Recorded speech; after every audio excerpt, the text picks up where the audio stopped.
Well, as the nation celebrates our country's most honored heroes, we're sitting down with local veterans to understand their legacy of service and the challenges veterans confront in their daily lives.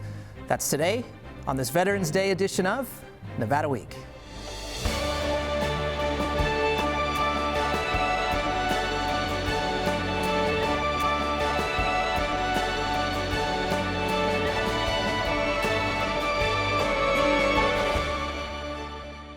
Support for Nevada Week is provided by Senator William H. Hernstat, Cashman Equipment, and additional supporting sponsors. Every November 11th, our country takes time to reflect on the sacrifices veterans have made to protect our freedom. Here in Nevada, ceremonies will be held to honor those who have served, a parade will celebrate the triumphs our military has made, and an honor ride will raise money to support veterans who still suffer wounds from their service. Here on Nevada Week, we are commemorating the national holiday by taking a deep dive into affordable housing, healthcare, and workforce development as they relate to our local veteran community. To discuss these topics and reflect on their own service, we are joined by Bill Caron, Director and CEO of the Veterans Affairs Southern Nevada Hospital System, Fred Wagger, Deputy Director of Programs and Services of the Nevada Department of Veterans Services, Katrina Grigsby, Assistant Veterans Services Coordinator for the Salvation Army of Southern Nevada, Ross Bryant, Director of UNLVs Military and Veterans Service Center, and Richard Small, Chairman of the Nevada Veterans Foundation. Well, thank you so much for being here. We really appreciate it. Fred, I want to start with you. When we're talking about veterans here, what is the most important thing that we should be reflecting upon, not only on Veterans Day, but any day when we're thinking about the men and women that have served? Well, I think the most important thing is just making sure you're honoring those veterans every day, doing what you can to support them. They've served our country, and once they come home, then it becomes our turn to serve them. And I think that's probably the number one thing to remember every day of the year. And I mean, you get to work with veterans every single day. Maybe the general public does not, but it's an opportunity to really connect with a real hero. Because you guys get to do that every day. Bill, I mean, what's kind of your takeaway? What's the impact that veterans bring you in your daily work? It's a challenge sometimes in these roles when we get into the minutia of the day-to-day activities. And what's very grounding for me is to get out and, as our Secretary of the VA talks about, walking the post. Just get out there into the medical center or into the community clinics and speak to the veterans themselves. And it's always heartening to hear about the great care that they're receiving. Many veterans have flat out just said, Bill, if it weren't for the VA, I wouldn't be here today. So that's the types of things, that dialogue. I need to get out there, walk the post, and that grounds me and brings me back to the mission. Ross, a lot of our Nevada's leaders, they have a vision for Nevada as being really the most friendly for both our military and our veterans. How close are we to that right now? We've come a very long way over the last 6 years that I've been running a vet center at UNLV. And to give you an idea, there's 1.5 million vets attending schools across the United States, with 1,800 at UNLV. And over the last 6 years, Nevada has done a wonderful job with the veteran community in passing legislation. So those veterans who come to UNLV, they might not have gone to high school here. They get in-state tuition, which saves them $14,000. They get priority registration at UNLV so that we can get all the documents into the VA to get the veterans paid on time. In fact, any veteran who has 100% benefit, it's almost like a full ride scholarship. We put a code on their record so they have no out-of-pocket money. They have no late fees and no purge. When the VA money arrives, they pay the school. And then we do things where we then optimize and welcome the veterans to school, because it's a huge transition. If you think about a vet who's been in school or in the service for 8-10 years, now going back to college, it's a huge transition. Absolutely. So welcoming them back and making them feel like they're part of the community and helping them in their transition at school. Yep. Katrina, you're working directly with veterans as well. What are some of the biggest challenges that you're seeing locally with our veterans in Nevada? So the biggest challenge we see is affordable housing and benefits. So increasing benefits and increasing pay would make it a lot easier for our veteran population to afford housing. a lot of other things that we see in dealing with our veterans is, we give our veterans a choice. And so a lot of the veterans don't just want what's out there and what's available. We really put our focus on their choice and let veterans, have their way. It's like client-centered, customer-centered case management. And so affordability of housing is the primary issue that we're seeing today. And let's talk more about that. 66.7% of veterans are homeowners. That doesn't sound like that is a major crisis, but there is, of course, a big population here that we're not talking about. What population, and maybe are there certain geographic areas in Nevada that are really feeling the housing crunch related to veterans? So our population that we serve at the Salvation Army are the low-income and extremely low-income veterans. So they're under 50% area median income. So these are veterans who are living off benefits or, just regular minimum wage or a little bit more jobs. And so there's just a lot of barriers that comes along with that. And so the main thing is the veterans that we work with have barriers, low income, and, there may be some criminal history or evictions and things like that. So that's the primary thing that we're trying to work around. So we don't really get that population who has good credit, high-paying jobs and things like that, because our population is low-income and extremely low-income veterans. And Fred, at the state level, what are some of the things that we're doing to kind of ease some of these barriers that some of our more low and moderate income veterans are feeling?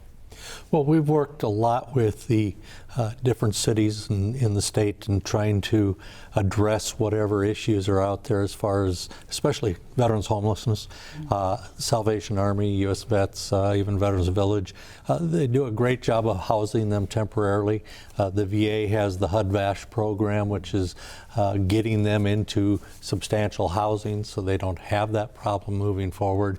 And so our job is to try and partner and work with any other agencies and let the veterans out there know what benefits are there. She mentioned the housing and benefits, and they go hand in hand. And so Bill is here with the VA hospital, the medical center, but there's also the VA benefits office, and we work hand in hand with them to ensure that the veterans are getting all the benefits they're entitled to, and that means compensation for disabilities they incurred in service.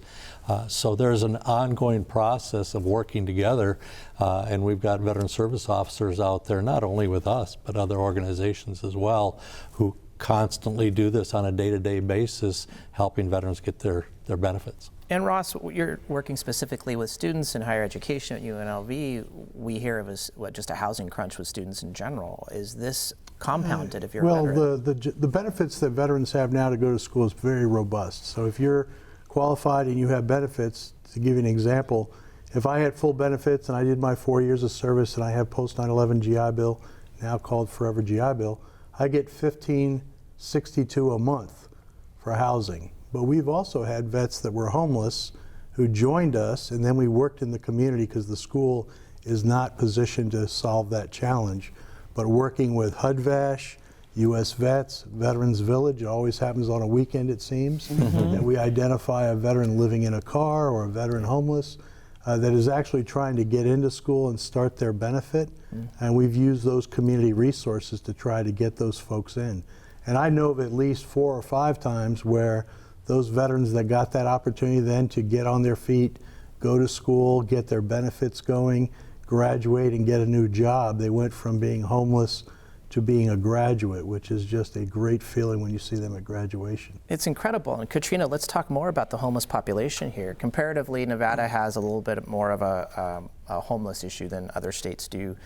First off, when we're talking about homelessness, are we talking about more short-term homeless veterans, or are we talking about more chronically homeless veterans? So there's a mix. So a lot of our veterans are chronic homeless. They meet the definition of chronic homeless, but our programs are looking at literally homeless at the time that we engage. So if you're homeless tonight, you're homeless. And so a lot of the programs require, like HUD-VASH may require chronic homelessness, which is, there's a definition. You have to be homeless a year or more, have a low income, and have a disability. And so if a veteran sleeps on a park bench, in a car, or in a shelter, they're considered homeless. But if a veteran is couch surfing or staying with friends and family, that's not considered homeless. However, if I ask a veteran, are you homeless? They may say yes, because they sleep at a different place every night, but we have to abide by the HUD definition of homelessness. And Fred, local policy here, and these are homeless we're talking about that are on the street. We do have a local policy. Mary Goodman has proposed an ordinance where the strategy is to bring more homeless towards the resource center in downtown, but that also means there could be misdemeanor charges or fines levied against homeless in general. For veteran populations specifically, do you see this as being a positive or negative policy? Well, I think any time you're working toward bringing resources together, that's a positive. The veterans that are out there and are homeless, they may have, especially some of them have mental health issues that they have to deal with, which gets them in trouble, and that just kind of feeds into the whole program of, okay, now I've gotten into this situation, it's made it worse, and now maybe they end up in the court system. We do have a robust veterans treatment court, both in Henderson and Las Vegas and North Las Vegas, that is very helpful for some of those vets that get into the system. They may be arrested for whatever, and if they meet the certain criteria for the vet court, they can go through that, and instead of getting incarcerated, they go through the program, which is a very difficult program, but those that hang with it are not repeat offenders, generally speaking. It's a great program, and the judges involved with those do an amazing job. And Bill, I want to come to you really quickly too and talk specifically about the homeless populations here that are accessing the VA. I mean, for one thing, what are their specific needs that you are seeing? There are veterans that are homeless, and obviously getting them housed is part of their health care. So in the past 8 years, we've been fortunate to drive down veteran homelessness by about 50%. And at any given point in time, currently I think we have about 450 veterans that are classified as in the homeless definition, but 85% of those are sheltered at this time, which is good. So lots of efforts being made. I think it's critically important, the partnership that Fred and Katrina have mentioned. That partnership is critical to our success. If we're not working together, you don't know what you don't know. So that identification process is more than the point in time count once a year. It's really an ongoing, every day, working off of the same databases, identifying veterans that are out there and getting them to the resources that they need. Yeah. Kip, if I may, please. I would just like to interject that at one point, and I'm not sure if we're still there, you, Katrina, you might be able to address this, but at one point, Las Vegas was considered functional zero. In other words, if they were out there on the streets, if they were homeless, they were the ones that kind of said, well, I don't want to go by the Salvation Army rules or U.S. Vet. I don't know if we're still at that point or not. Yeah, so we reached functional zero in 2015. That's right. And we're just maintaining the federal criteria and benchmarks. Yes. And we have a by name list. We have outreach teams that go out, and we have a by name list of the veterans, where their encampments are, what shelters they're in, and they're like regularly engaged and offered a housing solution, but still we appreciate and respect choice. And so we're still maintaining that status. Yes. Katrina, I want to move on to workforce development. The unemployment gap for veterans is about twice what we're seeing for general population.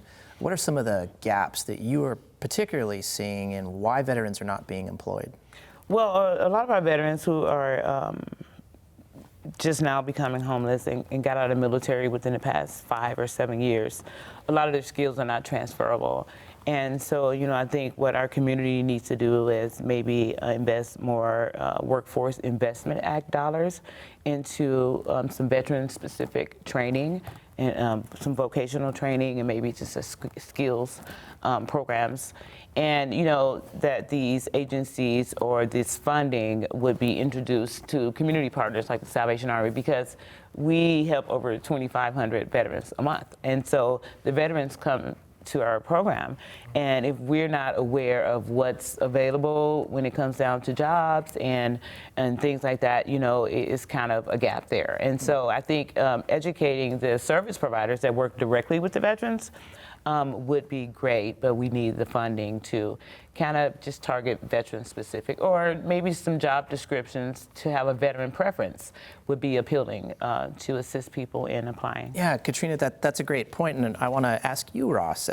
You mentioned transferable skills here, and we think of a veteran anybody in the military, and we're talking about a very high level of tech experience and skills. We're talking about logistics and operation skills, but we're talking about traits like leadership and teamwork and integrity that veterans have. I mean, why are employers not clamoring to get to veterans? That has not been my experience. So we do 2 veteran career fairs. There's lots of veteran career fairs throughout the Valley, Work for Warriors and us. But I'd like to highlight, when we're addressing these kind of issues, this community is phenomenal in the sense that all of us are part of what's called the Southern Nevada Veteran Engagement Community Council, which is sort of the Knights of the Round Table. Everybody in the community, whether you're a nonprofit or an education or the VA or the state, we all come together for weekly and monthly meetings where you meet all the resources in town. So when I come across a homeless vet, I do not solve homeless problems, but I have everyone on Rolodex that I can call on my cell phone. Not a Rolodex problem, telling my age. But I have those connections to solve complex challenges, which are individual challenges. But in the aggregate, across the country, 70% of the vets going to colleges are graduating in 4.5 years, 70% grad rate, getting hired right away, internships in tech jobs, all of the veteran programs on the Strip, all those corporations now have veteran hiring jobs for folks coming out of school, also some vets that need to have training. So there's a lot of that. That doesn't mean there aren't some vets in the crack that are having a hard time navigating. But this committee that we do helps us navigate that, because if a vet meets Fred and asks about school, Fred would call any of the schools in Nevada. Yep. If any of us meet a vet and it's not in our realm, we know exactly who to connect them with. And it's that community feel that also combats homelessness, combats suicide, because then you don't have a vet who's isolated. And coordination is definitely the key there. Well, with over 57,000 veterans living in District 4, Congressman Stephen Horsford has made veterans issues a top priority. Well, we sat down with him in studio to discuss how he is fighting to improve mental health access for Nevada's veteran population. Take a look. For the veteran community, some of the biggest challenges are around affordable housing, obviously getting their claims processed through the VA, making sure that they can see a doctor in the VA health system in a timely manner. Our entire community has a lack of resources when it comes to mental health care. And I actually want to change the paradigm on this, and I really want to talk more about mental wellness for every single person. We all can use more support when it comes to mental wellness. All of us are struggling with things in our lives and challenges. It's all about how you cope, how you have the resiliency to get through trying times. And we need to take away the stigma around accessing mental services in order to stay well. We don't have enough mental health care providers here in this community, and that's why in our role on the Ways and Means Committee, we're trying to get more funding for graduate medical education and slots to train doctors, including psychologists, because we don't have enough. We love hearing directly from our veteran community, those who continue to serve our state, because they know directly what it is we need. My father-in-law is retired from the Air Force at Nellis, and I pick his brain often about what we should be doing better to improve their care. So my question is, what is it that we can do to make their lives better, to improve their quality of life, and to make sure that they're getting the care, the respect, and the resources that they need to live a quality life? And I wanted to thank Richard Small for joining us on our panel right now, too. Thank you very much for being here. Thank you. Richard, I'm going to get to you in just a sec, but Bill, I wanted you to answer Congressman Horsford's question here. I mean, what can we do to elevate the care and respect for veterans when we're looking at something specifically like mental health care? Yeah, we're fortunate, and I appreciate the Congressman's comments, and I was privileged to walk through our Northeast Clinic recently with him, and we talked about mental health care and mental wellness. It's important to be hiring the right providers. And when you think of value-based healthcare, it's the right care, the right place, right time. And that can be a challenge in a growing community, growing veteran population. I think we're 48th and 50th respectively for nurses and physicians per capita in Las Vegas. So that does impact us. We've been fortunate in the sense that our largest growth in full-time equivalent employees at the VA has been in mental health care, which has been tremendous. So psychologists, social workers, psychiatrists, peer support specialists, all the nurses and all the team that rounds out that mental health care, we've been able to grow that, which has been wonderful. Our number one clinical priority, of course, is suicide prevention. So finding the right people to engage and get and care for veterans, it's a challenge across healthcare across the country. And something that Congressman Horsford brought up also, Richard, I want you to address, maybe related to suicide prevention as well, is he talked about stigma here. When we're dealing with veteran populations and we're dealing with something maybe like a stigma that is associated with just getting and accessing mental health care, do you see that as a big barrier to veterans getting that type of care? I have some problem with that.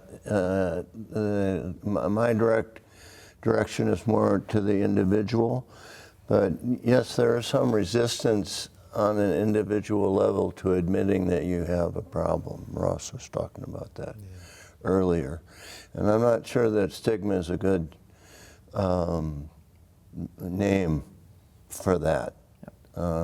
More of a personal pride or a lack of awareness.